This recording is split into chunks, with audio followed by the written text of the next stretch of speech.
आपके क्वेश्चन आएंगे शिक्षण क्लास से, पेडागोजी ऑफ एजुकेशन आर्ट्स। तो पहला क्वेश्चन पे स्टार्ट करते हैं, देर ना करते हैं, ताकि आपका भी रिवीजन हो जाए। फर्स्ट टाइम चैनल पे आए तो सब्सक्राइब कीजिए। बेसिकली आपको सारे स्टेट्स रिलेटेड और बीपीएससी से रिलेटेड क्वेश्चन अपलोडेड मिलेंगे, पीडीएफ फाइल्स एंड वीडियोस।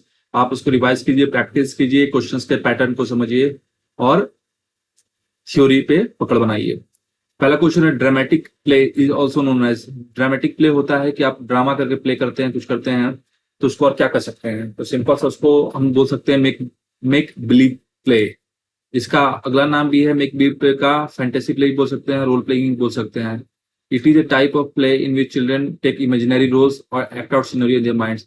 इसमें बच्चे एक इमेजिनरी रोल्स अपना दिमाग में बैठा लेते हैं, मुझे अंकल बनना है, आंटी बनना है, मुझे टीचर बनना है, मुझे साइंटिस्ट बनना है, एस्ट्रोनॉट बनना है, तो उसका रोल वो अदा करते हैं। ये आपका हो गया मेक बिलीव प्ले। अगले क्वेश्चन में जाते हैं। Seminar is a type of discussion method. Seminar क्या है? टाइप का डिस्कशन मेथड है। और भी डिस्कशन मेथड होते हैं, जिससे इन्वेस्टिगेशन मेथड में डिटेल इंक्वायरी एग्जामिनेशन करते हैं।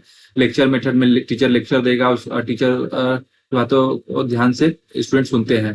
डेमोन्स्ट्रेशन मेथड मतलब एक ऐसा प्रक्रिया जिसको हम परफॉर्म करेंगे ताकि सबका उसे सीख सके। तीसरा नंबर क्वेश्चन बात करेंगे, teacher maintains the collection of a student work over a period of time. एक शिक्षक जो है छात्र के कार्य को पीरियड ऑफ टाइम में कलेक्ट करते हैं, तो इसको पोर्टफोलियोज बोलते हैं बेसिकली। तो आप देख सकते हैं पोर्टफोलियोज क्या होता है। Portfolio is a purposeful collection of student works that exhibits the students efforts, progress and achievements in one और मोर एरियाज। तो ये पोर्टफोलियो है।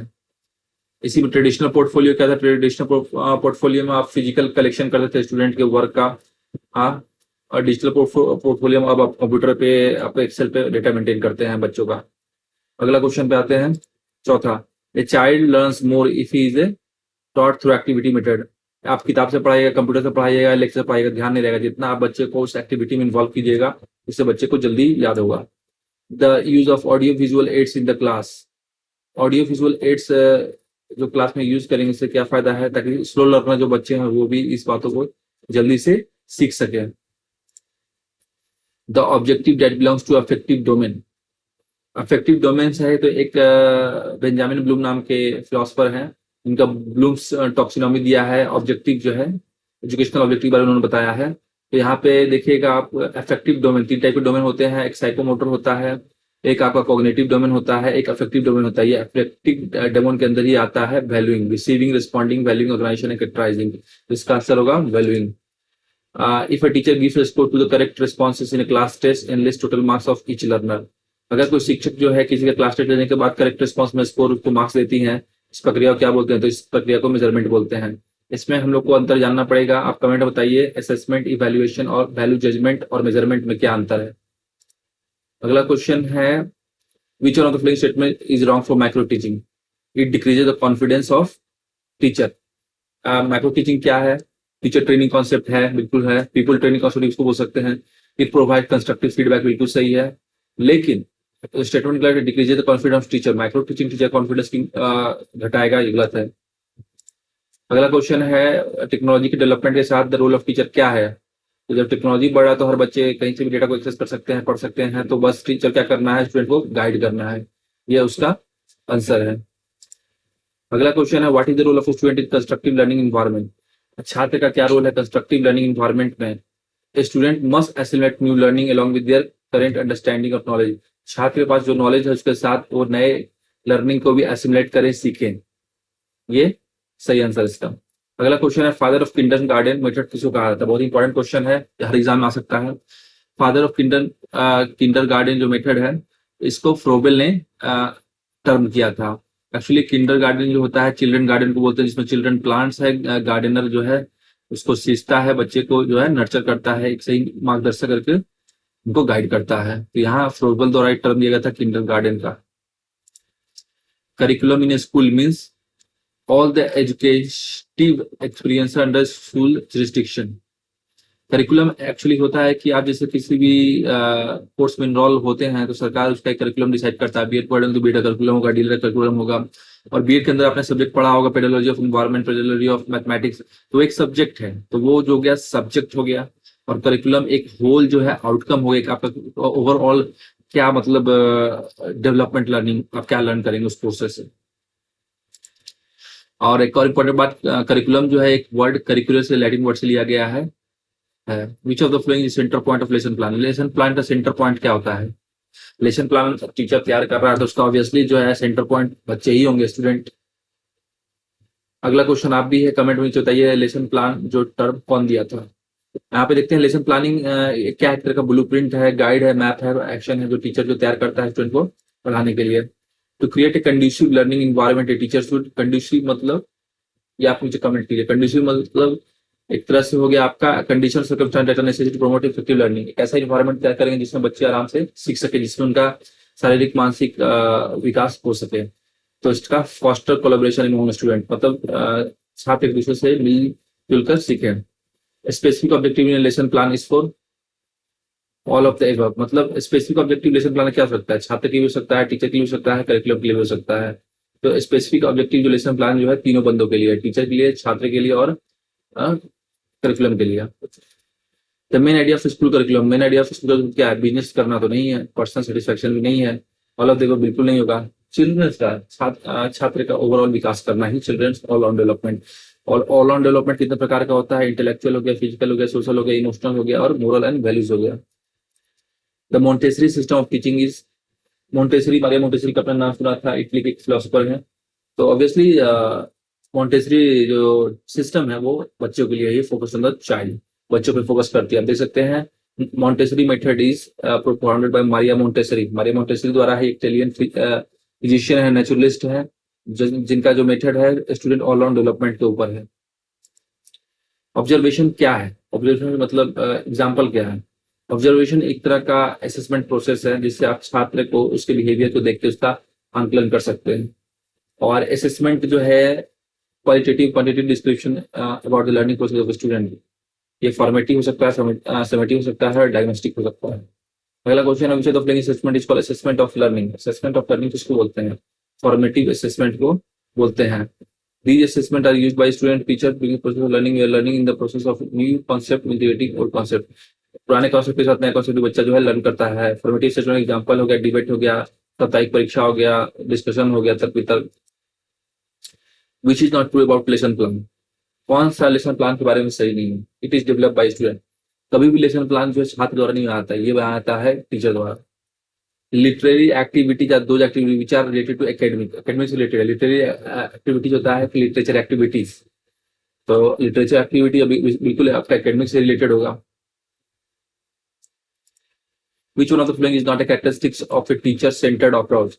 टीचर सेंटर अप्रोच का जो कैरेक्टरिस्टिक्स क्या नहीं है? Enough scope for discussion and debate is, enough scope नहीं है डिस्कशन और डिबेट करने के लिए। Demonstration of the use of thermometer showing boiling point freezing point example of. अगर किसी पानी में हम थर्मोमीटर डाल के बॉइलिंग पॉइंट और फ्रीजिंग पॉइंट दिखाए तो क्या एक्टिविटी बेस्ड करिकुलम है जिससे बच्चे तुरंत जल्दी सीखते हैं। Which of the following is an example of assistive technology to aid hearing. जो बच्चे सुन नहीं सकते उनके लिए कौन सा टेक्नोलॉजी यूज करेंगे? साउंड एम्पलीफायर बेसिकली यूज करेंगे। बेस सिस्टम अंधे के लिए होता है, वॉकिंग स्टिक भी अंधे के लिए होता है, ग्लासेस उनको नहीं दिखता, विजन कमजोर है। तो आपके लिए क्वेश्चन है कि कमेंट में बताइए कितना सेंटीमीटर तो एक बच्चे जो है मतलब दूरी को देख सकते हैं। सिलेबस क्या है? सिलेबस पार्ट ऑफ करिकुलम है। करिकुलम देख सकते हैं, तो करिकुलम जो है एक लैटिन वर्ड है करिकुलर से लिया गया है जिसका मीनिंग है रेस कोर्स और रनवे। सिलेबस क्या होता है? एक detail description of particular subject matter होता है। Application analysis is example of high order thinking skill. इसमें भी आता है ब्लूम्स टैक्सोनॉमी। ब्लूम्स टैक्सोनॉमी जो है 3 भाग में बटा हुआ है, साइकोमोटर में बटा हुआ है, अफेक्टिव बटा हुआ है और आपका कॉग्निटिव स्किल में बटा हुआ है। Gesture in micro teaching categorize under which of the following. Gesture मतलब क्या है? Skills of stimulus variation. In order to facilitate reflective skills among the student, teacher should encourage self assessment। आप खुद का आकलन कीजिए और क्वेश्चन तो है छात्र पूछे। एक रिफ्लेक्टिव स्किल्स का फीचर है। करिकुलम क्या है? Lifeless focal point of education. Lifeless focal point of education. और अगला क्वेश्चन पे आते हैं, तो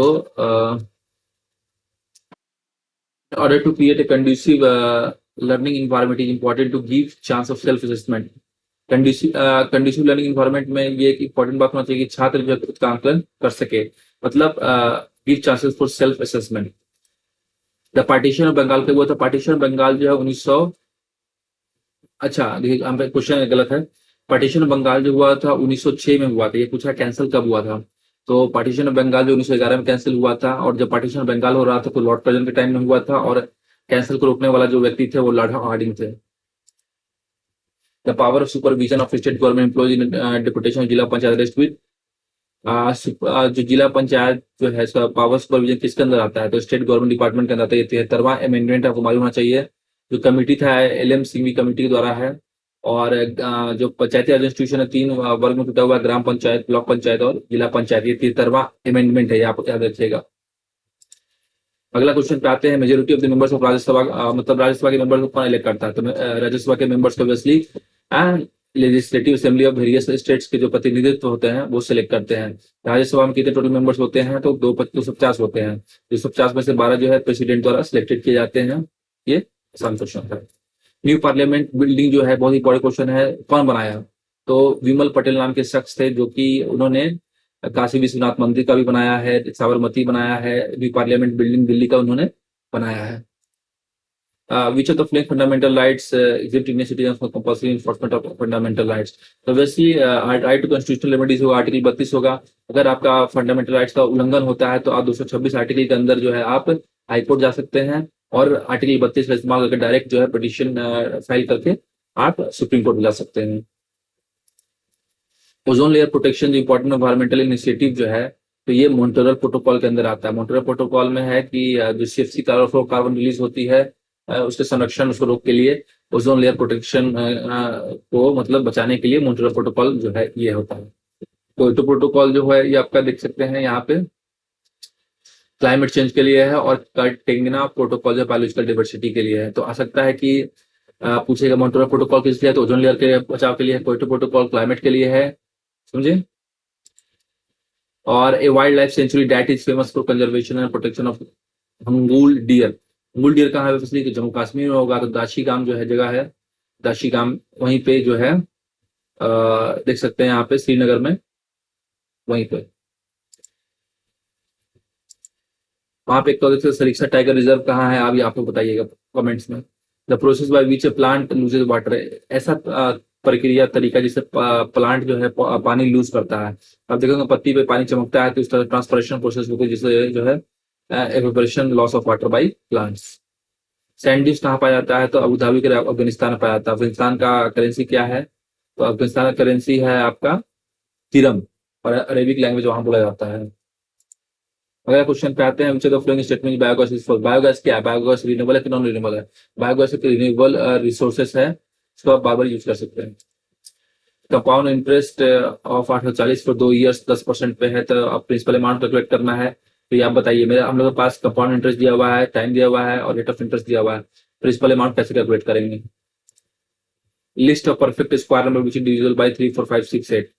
तो लिस्ट डिविजिबल बाय है तो इसमें चारों का एलसीएम निकाल लेंगे। एलसीएम निकालने के बाद 120 आया, 120 पे फिर सॉल्व करेंगे तो 3600 आंसर होगा। इसको अरेंज करेंगे तो बेसिकली आसान क्वेश्चन कोई भी कर लेगा। स्टूडेंट को 365 मार्क्स आया एग्जामिनेशन में, 10 सब्जेक्ट एग्जाम हुआ था।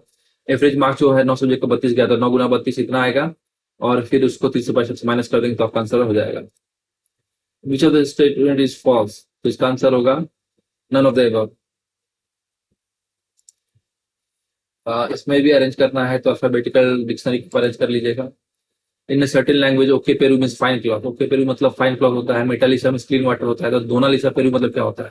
तो यहाँ पे ऑलरेडी देख सकते हैं, पेरू मतलब क्लॉथ हो गया, लिसा मतलब वाटर हो गया, तो जो बचा डोना, डोना मतलब जो हो जाएगा वो वेदर हो जाएगा। क्लियर।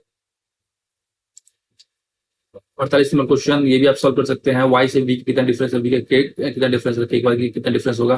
क्यू से एन का कितना डिफरेंस है? एन से एन का कितना डिफरेंस है? इसका ऑब्वियसली आप सॉल्व कीजिएगा तो -3 का सब में डिफरेंस आ रहा है, तो ऑब्वियसली इसका आंसर नेक्स्ट होगा। यहाँ पे भी देख सकते हैं बी से डी में कितना अंतर है, डी से एस में कितना अंतर है, वाई से डब्ल्यू कितना अंतर है, एस से कितना अंतर है। इसको भी सॉल्व करेंगे बेसिकली, तो ऑब्वियसली -8 का और ऊपर +2 -2 का आंसर डिफरेंस आ रहा है, तो ऊपर +2 का ऑप्शन आ रहा है, नीचे +4 +4 -4, तो सॉल्व करेंगे तो ऑब्वियसली आंसर आ जाएगा। ये भी एक क्वेश्चन है, आप देखिएगा सिंपल सा क्वेश्चन को सॉल्व कीजिए, डायरेक्शन और क्वेश्चन ऑब्वियसली आंसर बन ही जाएगा।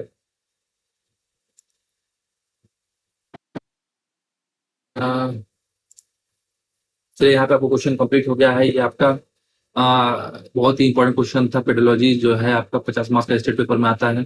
कमेंट कीजिए अगर आप नेक्स्ट वीडियो भी देखना चाहते हैं या आपको पीडीएफ रिसीव करना। Thank you very much.